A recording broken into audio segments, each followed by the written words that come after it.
Breakup day for the New York Rangers. We learned that Jacob Trouba and some other Rangers played through some injuries. Igor Shesterkin is asked about a possible contract extension with the Rangers, and Peter Laviolette weighs in on Lafreniere, Kakko, and a whole lot else.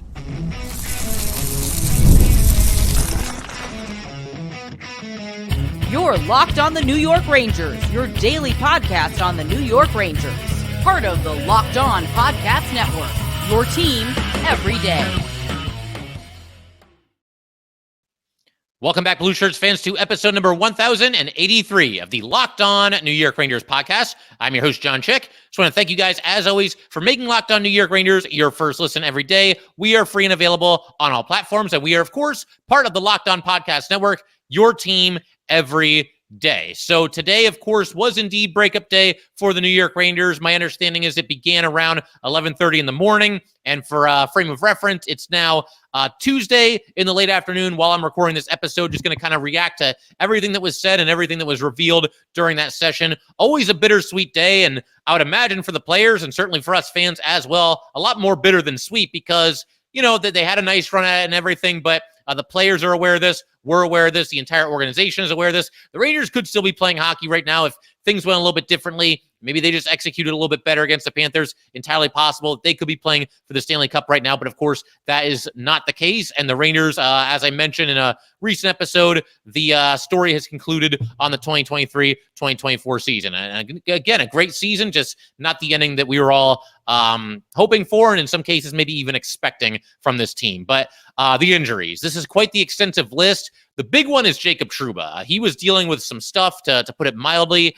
We're going to run through the rest of the gauntlet here quick, and then we are going to talk about Jacob Trouba in a little bit more detail and potential missed opportunity for the Rangers. We'll get to that in just a second. For right now, again, running through the gauntlet, Jimmy Vesey separated his shoulder in Game 2 against the Panthers. He was apparently trying to fight his way back into the lineup and get back out there. Specifically, I think I saw in Game 6, he really wanted to play with the Rangers facing elimination, just could not get cleared by the trainers and coaches, but apparently no surgery is required there.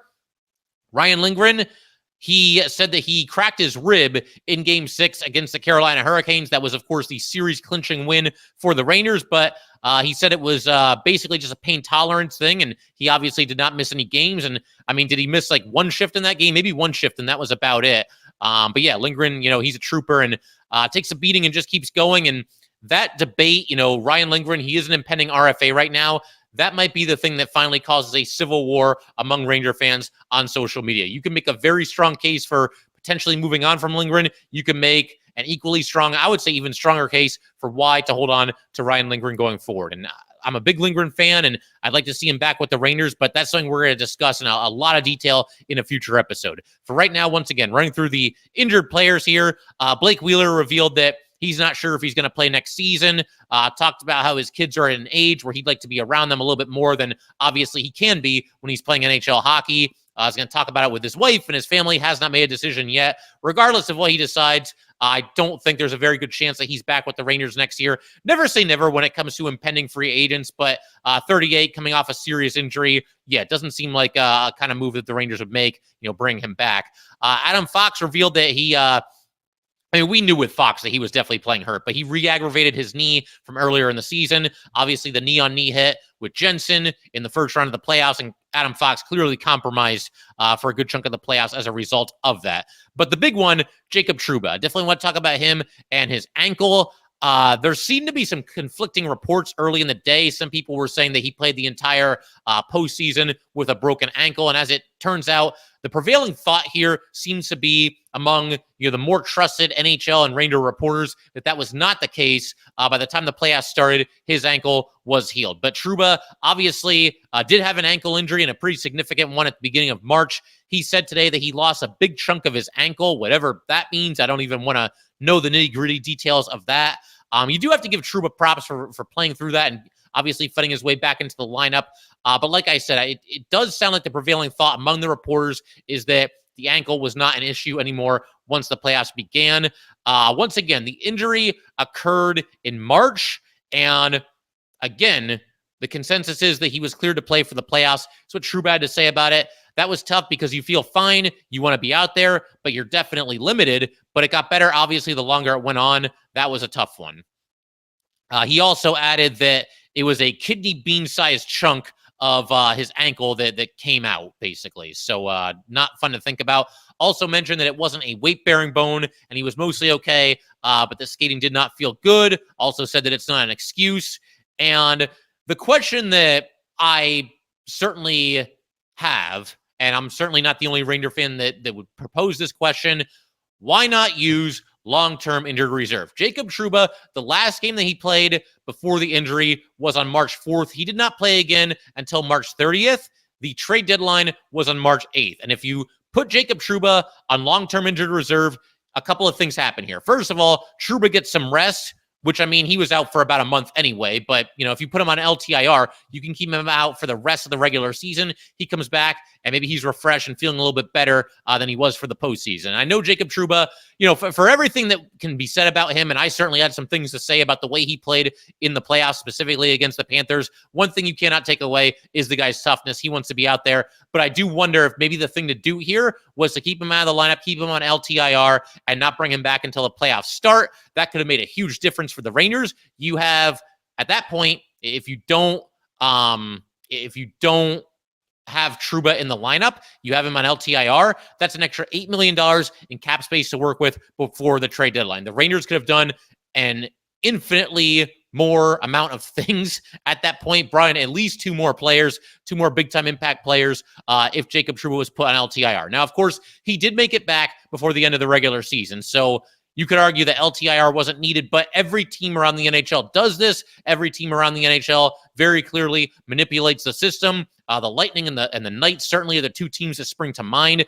The Knights could not possibly be more open and transparent and obvious about what they're doing every season than they, if they actually tried to be. Because Mark Stone, for 3 straight seasons, has gone on LTIR right before the trade deadline, and all 3 seasons, suddenly and magically, he's back and healthy and rested and ready to go for game 1 of the playoffs. And I realize it's a technicality, and you are manipulating the system and taking advantage of basically a loophole, but teams do it. The Rangers should have done it too.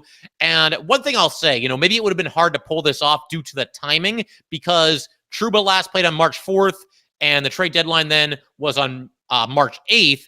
But that's 4 days. That's plenty of time to put a plan in place and say, okay, we're going to put you on LTIR. We're going to add to this team. We're going to go nuts at the trade deadline. We're going to fortify this team as much as we possibly can and just go forward with that plan. Getting Trouba back for 9 games at the end of the regular season wasn't really that big of a deal. I know the Rangers still had to lock up the President's Trophy and the division and home ice in the first, all those things. But I think the smarter move would have been to put him on LTIR for all the reasons that I just mentioned. And unfortunately, the Rangers did not do that. And I don't want to hear about any moral high ground here, because again, we've seen teams year in and year out take advantage of this system, of this loophole, call it whatever you want to call it. But teams do put players on LTIR that don't really seem to be injured, or if they are injured, maybe it's something minor and they make a bigger deal out of it than it really is, and then they keep them out for the rest of the regular season to stay cap compliant, and then the playoffs roll around where there essentially is no salary cap, and suddenly they're healthy and everybody can play. So the Rangers should have found a way to do that with Jacob Trouba. They did not, and they're only able to do so much at the trade deadline because of it. They were at least somewhat handcuffed by cap constraints. Philip Hedl going on LTIR, that obviously opened the door for a couple of moves. But, you go into the trade deadline, you come away with just Wenberg and Rosovic and Ruhwedel. That was an underwhelming deadline for the Rangers. We're going to talk more about that on Friday's episode. Episode's already recorded. We're going to evaluate what Chris Drury did at the trade deadline and what he didn't do. But for right now, yeah, I can't hear reports like this and not come away with the determination that the Rangers really missed an opportunity to not put Jacob Trouba on LTIR just before the trade deadline occurred there. But be that as it may, we're going to keep everything rolling here in just a second. We're going to talk about Igor Shesterkin and some of the things that he said during breakdown day here, or breakup day, whatever it's called, the last day that the Rangers are in the locker room talking to reporters. That's basically what we can go with. But he had some interesting quotes, and he was also asked about a contract extension, and we're going to talk about that in just a second. All right, we just want to go ahead and take a minute to let everybody know that today's episode of Locked On New York Rangers is brought to you by FanDuel. It is winner take all time in the NBA and the NHL, and FanDuel is giving you a shot to bring home a big win of your own. Right now, new customers get $150 in bonus bets with any winning $5 bet. That's $150 to bet on spreads, money lines, player props, and more. Visit FanDuel.com/lockedon and make every playoff shot count. FanDuel, America's #1 sports book. All right, let's go ahead and keep everything rolling here on Locked On New York Rangers. And for the everydayers, we're going to spend our next episode talking about a documentary on the 1994 Stanley Cup Championship New York Ranger team that's going to premiere in just a couple hours here, a little bit later on Tuesday night. I believe 9 o'clock is when it hits the air, and definitely looking forward to watching that. It would be infinitely more fun if the Rangers were right now preparing for the Stanley Cup final, but it's just not in the cards, and that's just not what reality is. Still going to be an enjoyable watch, I think. It does make me a little nervous that ESPN is in charge of this, but you can't screw up a story on the 1994 New York Rangers, can you? Guess we'll find out. But for right now, let's go ahead and talk about Igor Shesterkin. He was obviously there for breakup day as well, and he was tough on himself, and I love the accountability from Igor Shesterkin. The truth, though, is that that series loss to the Panthers was on literally everybody except for Igor Shesterkin, or rather literally anybody except for Igor Shesterkin. He was the #1 reason why it was competitive, why the Rangers were in it, and why they at least had a chance of possibly knocking off the Panthers. But this is what he had to say. I just know I can make another save, and we could probably score after that. I just want to say thank you so much. It was really amazing to play at MSG and on the road trips. Best fans in the league, and I can't wait to get back next season. So already looking forward to next season. You got to love that. And again, the accountability. He could have, that's kind of who he is, right? He's going to put it on himself. We know that he's tough on himself when things don't go well. But as I mentioned a second ago, it's great that, he stands up like this and puts some of the blame on himself. He is the last player, the last person involved in the Ranger organization that you could possibly blame for anything that happened in that series against the Panthers. But, we had that hug between Vincent Trocheck and Igor Shesterkin at the end of Game 6 after the Rangers were eliminated. And Vincent Trocheck was asked about that moment. This is what he had to say about it. It was a pretty empty feeling. You go as far as we did and put in as much effort. You invest so much into this season, make it to the ECF. You're playing this late in the season. To come up short, it sucks. It's not fun. Shesty, he was our best player by a significant margin in the playoffs. I just thought if there was one guy that I thought needed to hear that right after the loss to kind of keep his spirits up, I just told him he was our best player and he deserved better. And yeah, he's spot on with all of that. Igor Shesterkin, hands down the best player for the New York Rangers, not just in the Panthers series, but really the entire playoff run as a whole. And Igor Shesterkin was asked about the possibility of maybe sticking around with the Rangers long-term and being open to signing a contract extension. And, he played it pretty close to the vest, as you would expect him to do. He again went with the he doesn't speak English line. He said that during the ECF because he was asked about, I think it was Tkachuk, chirping him in certain situations. He said something like, I'm lucky that I don't speak English. And of course, he does speak some English. It's not his first language, but, he does speak some English. But he was asked about the extension, and he says, I'm sorry, I don't speak English. And he also added, as for the Ranger fans, I love them so much. Can't wait to get back next season. We are going to do probably an entire episode on Igor Shesterkin and the idea of him signing his next contract extension and when that should happen, when that will happen, why that needs to be the top priority for the New York Rangers, which I believe it will be going into this offseason. And I believe eventually something will eventually get done. Obviously, they got to make it happen. Right now, Igor Shesterkin still has 1 year left on his contract at $5.67 million, but he is right now scheduled to be an unrestricted free agent after this upcoming season. And the Rangers have a lot of things they have to do. That there's a lot of UFAs right now. I think probably all of them are going to walk, but the RFAs, they got to get deals done with Kakko, with Schneider, with Lindgren. They do have to be careful, though, because they can't overextend themselves and not essentially match Igor Shesterkin's demands, whatever those are going to be. I've seen some rumors floating around on social media, and I don't know that these have really been verified, but the idea is the Igor's camp might be looking for around $12 million per season. That would be the highest average annual value, I believe, of any goalie in the history of the league. It would also make him the highest current paid goalie in the NHL. And just for some point of reference here, I felt like I should look up some of the other expensive goalies from around the league. And if you look at the goalies, in the NHL right now, the guys that are making the most per season, you start with Sergei Bobrovsky. He's got $10 million per season. Right behind him is Andrei Vasilevsky at $9.5 million. Then you've got Connor Hellebuck at $8.5 million a season. That almost feels like a discount when you consider how well that he's played. Ilya Sorokin, who is not coming off a great season, he is at $8.25 million per season. And then there's a pretty solid drop-off. It goes down to John Gibson at $6.4 million, Matthew Murray at $6.25 million, Jordan Binnington at $6 million. And you've got three goalies right there that have not really been great lately. I mean, Gibson is on the Ducks, so he can only do so much. But I mean, the top paid goalies are all really good goalies. Sorokin had a down year, but I do think he's one of the better goalies in the league. And Igor Shesterkin, him and his camp, they have every right to ask for, him to be the highest paid goalie in the NHL, because right now there's a belief that he is certainly among that group. I know he wasn't a Vezina finalist or anything this season, but certainly he's up there. And we see as the years go by here, whether it's the NHL or the NFL, the NFL, the quarterbacks always get bigger and bigger contracts as the years progress. And it's kind of the same deal in the NHL. And if there is a position that kind of equates to quarterback in the NFL, it's goalie in hockey, I would say. And I mean, the Rangers cannot afford to let him walk. They need to hang on to their guy.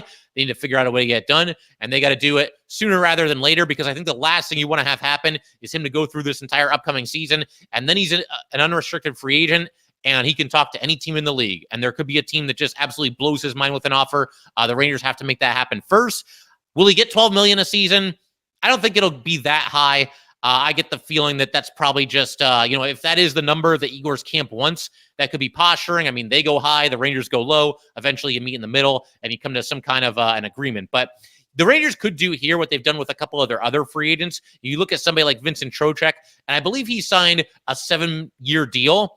And that was to keep the average annual value down, because the longer the contract goes, the more money the player gets, the more willing he is to probably take less money per season. We saw that with Vincent Trocheck this past or 2 off seasons ago, and that turned out to be money very, very well spent. And you could do the same thing with Igor Shesterkin, because right now he is only 28 years old. So, if you give him like an 8-year deal, I mean, okay, he'll be 36 when it ends, and, he's starting to get up there a little bit, but we've seen goalies perform well at that age. And even if Igor starts to fall off, in the last season or two of his contract, I mean, that's just the price you got to pay. That's kind of how it goes. That's par for the course when it comes to, big time NHL free agents, goalie or skater. A lot of times you have to overpay and maybe tack on a year or two more than you would like to do. But again, that's what it takes to outbid everybody else, and that's what it takes to make the guy happy, and that's also what it takes to keep the average annual value as low as possible going forward. So maybe if you go 8 years for Igor, instead of 12 million, you can get it down to like 10 million, somewhere in that ballpark, 10.5 million, something along those lines. We'll see. Going to be a fascinating offseason to see what happens between Igor and the Rangers. I do think a deal will eventually get done, but I don't think it's going to happen anytime soon. It's one of those things that's going to go back and forth for a while, and eventually, like I said, very hopeful that Igor and the Rangers can meet in the middle. But we're going to keep everything going in just a second, get into a couple of quotes from Peter Laviolette, a couple of interesting things that were said among some of the players as well during this breakup day. I think that's what it's called. The final the final chapter of the season. Maybe we can call it that too. But let's go ahead. We will do that in just a second.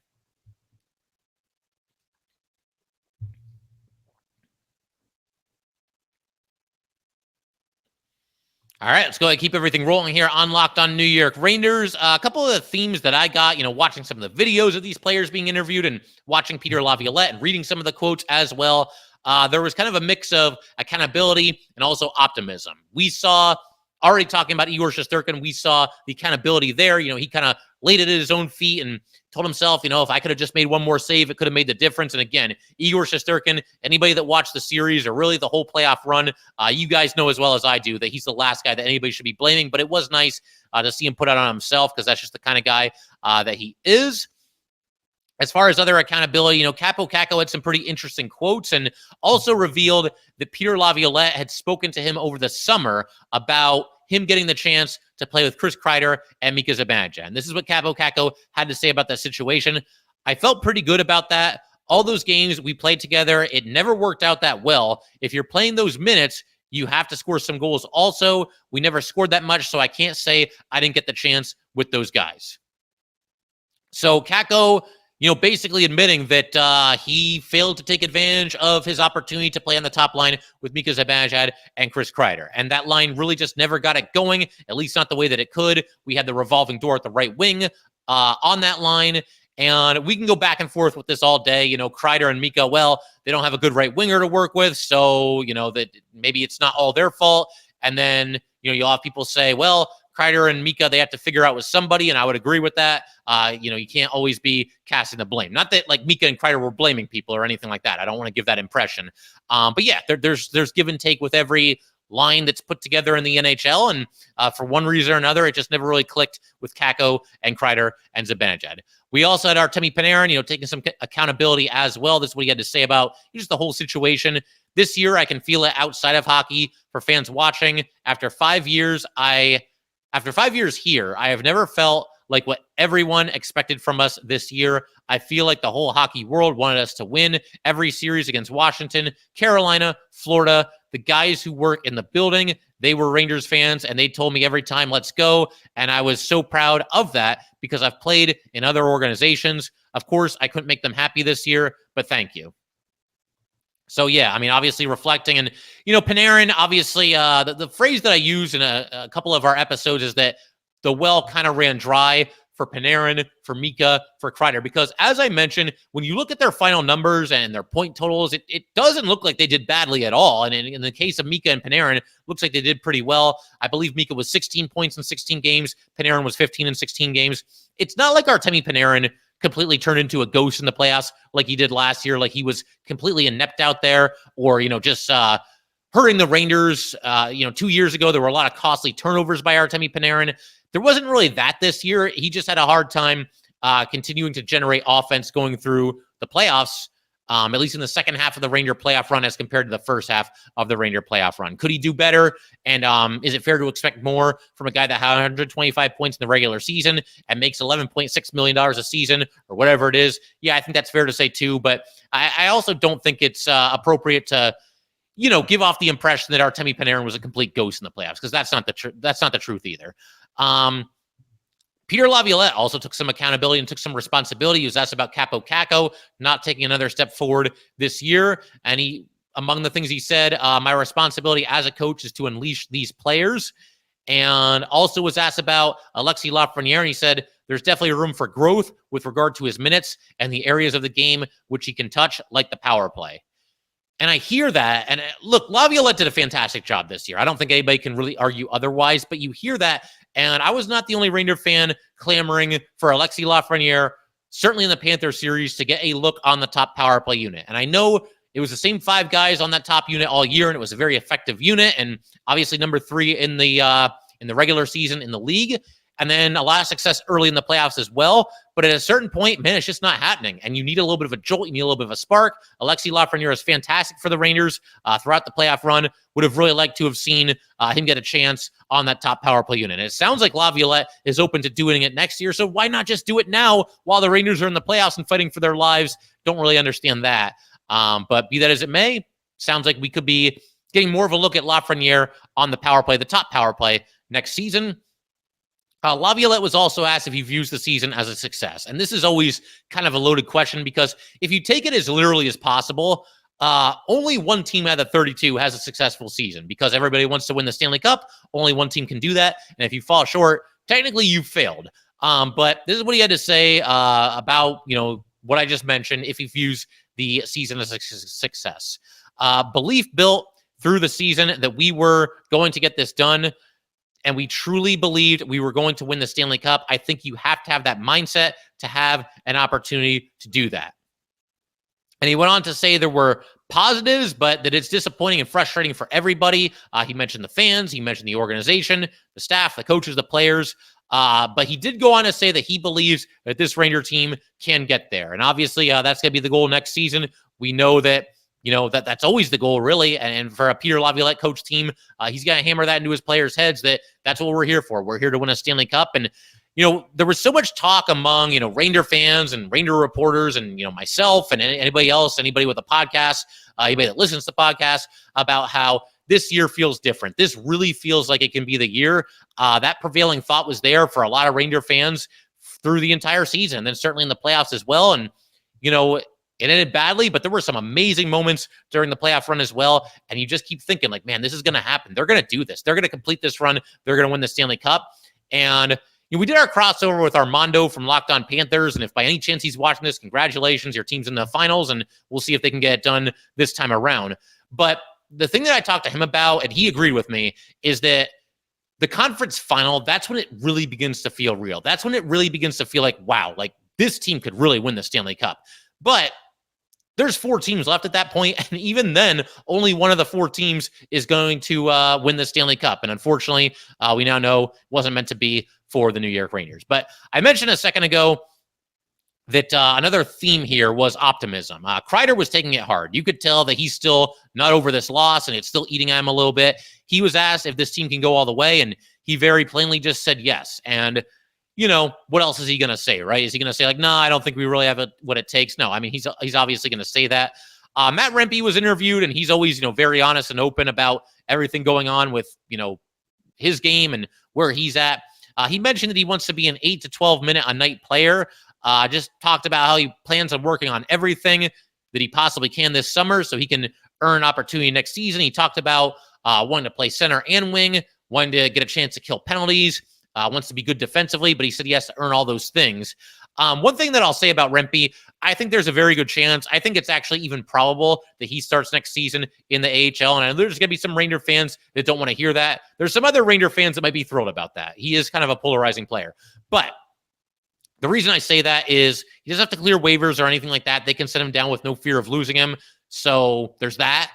There's also the fact that, everything he just said there, wanting to kill penalties and wanting to be a better defensive player and wanting to log more minutes. Well, the AHL is the perfect, place to hone your skills and work on all those things and get the opportunity to improve in those areas of the game. And, Rempe certainly made an impact this season. And obviously we know he can fight and we know he can hit, but to really become, more well-rounded player and somebody the Rangers can rely on, night in and night out, I think some more seasoning in the AHL is probably in order to start next season. And then whenever there's a situation where, the Rangers, they need a spark or they're playing a team that they've had some problems with, you can call up Matt Rempe and throw him into the lineup and let him do his thing. But I think there's a good chance that he starts next year in the AHL. And honestly, I think that's probably the way to go with Matt Rempe. There were also a couple of free agents talking about potentially staying with the Rangers, past this season, RFAs and UFAs. Ryan Lindgren had this to say: I love it here. It's the best. I love the guys here. I love the city, how loyal the fans are, and how much they care about us. I love being here. So Ryan Lindgren, almost as you would expect, really wearing it on his sleeve. Some guys, when they're impending free agents, they play it a little closer to the vest and they're kind of measured and a little cautious about what they say. And, maybe they really like playing there, but they don't want, management to know how much they like playing there because, hey, maybe we can get this guy at a little bit of a discount. But for Ryan Lindgren, this is exactly what I would expect him to say. This guy just bleeds Ranger blue. And, I'd love to see him stick around. Again, that is a topic that deserves its own episode and will eventually get its own episode here during the offseason of Locked On Rangers. We're going to look at all the pros and cons of keeping Ryan Lindgren, and then I'm going to come to a conclusion. And not to spoil anything, but I would love to see Ryan Lindgren back with the Rangers beyond this season because he really is the heart and soul of this team.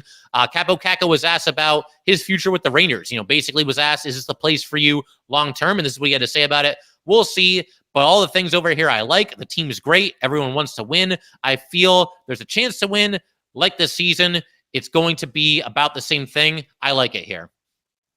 And Kakko, look, for the number 2 overall pick and all the hype and all the fanfare, clearly he has not lived up to those expectations. But one thing I don't think you can take away from Kaapo Kakko, I believe him when he says this. I think he loves being a New York Ranger. I think he loves his teammates. I think his teammates certainly like him.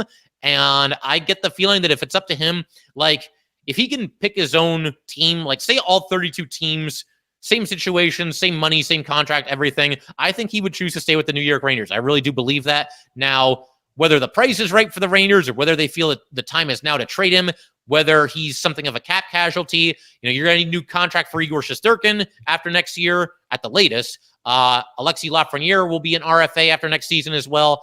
So it's possible he could be a cap casualty, but I do believe him when I think he is very genuine when he says that he wants to stay with the Rangers. Alex Wenberg was asked about it as well. I would love to stay. That's something we'll discuss in the future. It's good memories so far from this place. I would definitely want to come back here. that's all well and good. And, Wenberg, I think can certainly have a role on a contending team. I just don't know. It goes back to what I just said about Kaapo Kakko. I don't know that you can overextend yourself for an Alex Wenberg, for a Jack Roslovic, even like at $2.5 million per season. It doesn't sound like that much, but that does cut into your salary cap space. It does kind of limit other things that you can do. And again, I don't want to see a situation where there's not enough money left for Igor or Lafreniere because, whoops, we're paying too much money to Alex Wenberg or Jack Roslovic or any of these other, free agents that aren't, must-have re-sign players. It's possible he's back. Never say never, like I said, but watching Drury operate over the years here, he picks up players that are rentals, and they become exactly that. They're rentals. He picks them up at the trade deadline. They walk in free agency the following summer, and it looks like that might be what's happening here or what ends up happening with Wenberg. Obviously, he's saying all the right things, but every UFA with the Rangers says this. They all said it last year. Tarasenko said it. Kane said it. Mikkola said it. Tyler Mott said it, and none of them were back with the Rangers. So it's a nice thing to say, and I don't doubt the sincerity when players say that they had a nice time here and they enjoyed their time as Rangers, but sometimes it's just not in the cards, financially, and possible that Wenberg gets a better offer somewhere else, and possible that the Rangers just feel like they can't afford him. But figure we could pretty much call it there for today. There were other things during the breakup day here, but can't go into every little thing in great detail, but we'll continue to talk about all the storylines facing the Rangers going forward. And like I said, really looking forward to that 1994 documentary on the New York Rangers, which is going to premiere tonight. I'm sure you guys will be watching it as well. And let me know what you think, and we'll talk about it in the next episode. But that will do it for today, guys. Once again, if you'd like to get in touch with this podcast, please send an email to lockedonnyrangers@gmail.com. Once again, that is lockedonnyrangers@gmail.com. Definitely give us a follow on Twitter as well, @LO_NY_Rangers. Once again, that's @LO_NY_Rangers. And definitely subscribe to the Locked On New York Rangers YouTube channel. Thanks again, guys. I will see you next time.